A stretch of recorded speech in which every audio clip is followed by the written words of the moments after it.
ji diyardeya bahozên tozê civata giştiya netewên yekbûyî derbarê encamê neyînî yên vê diyardeyê û bandorên wê li ser jîngeh û mirovan hişyarî dide. Hikûmet û rêxistinên sivîl hewl didin bi gelek şêweyan rê li ber vê diyardeyê bigirin. Li Bakur û Rojhilatê Sûriyê bahozên Qûm û tozê rû didin. Bi taybetî li navçeyên başûrî Hesekê û heya ber bi bejahiya Dêra Zorê û Reqayê ve.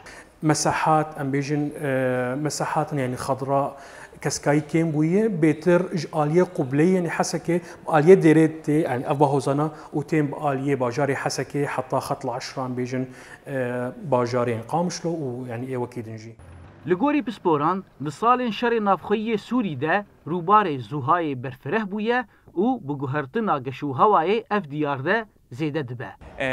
تديش تأسية شكيمبونا كسكاية شكيمبونا آفيا شخو أف شان صالي درباس بوي باران قلكي كيمبو وأفجي يعني قلكي تأثير المنطقي كر وهشت يعني أف كسكاية كيم بالفي منطقي لآلiyekî din karbidestên rêveberiya xweser diyar dikin got wan gelek projeyên zêdekirina rûbarê keskahiyê cîbicî kirine û hewl didin heya dawiya vê salê 1 milyon dar biçînin.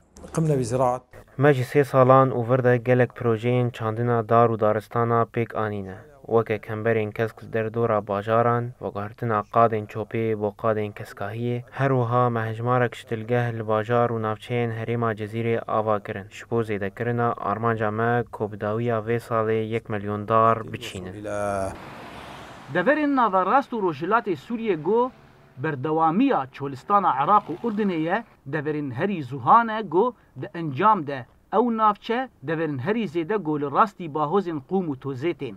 Gelek deverên hişk û zuha li Sûriyê di dema şerê navxweyî de derketine. Mîna beriya êrîşa Tirkiyeya 2018 li Efrînê 5 milyon darê zeytûna hebûn. Li gorî rêxistinên Sûriyên ji bo dadwerî û rastiyê STJ di raporeke xwe de got. Dîmenên satelaytê birîna daran li 114 cîhan eşkere dike. Birîna nerawa ya daristanan ji sala 2018 ve şêweyên sîstematîk wergirtine û tevlîbûna komên artêşa niştîmanî ya opsiyona Sûrî di van kiryaran de weke yek ji awayên fînansekirinê hatiye belkekirin. Zana Umer dengê Amerîka Hesekê.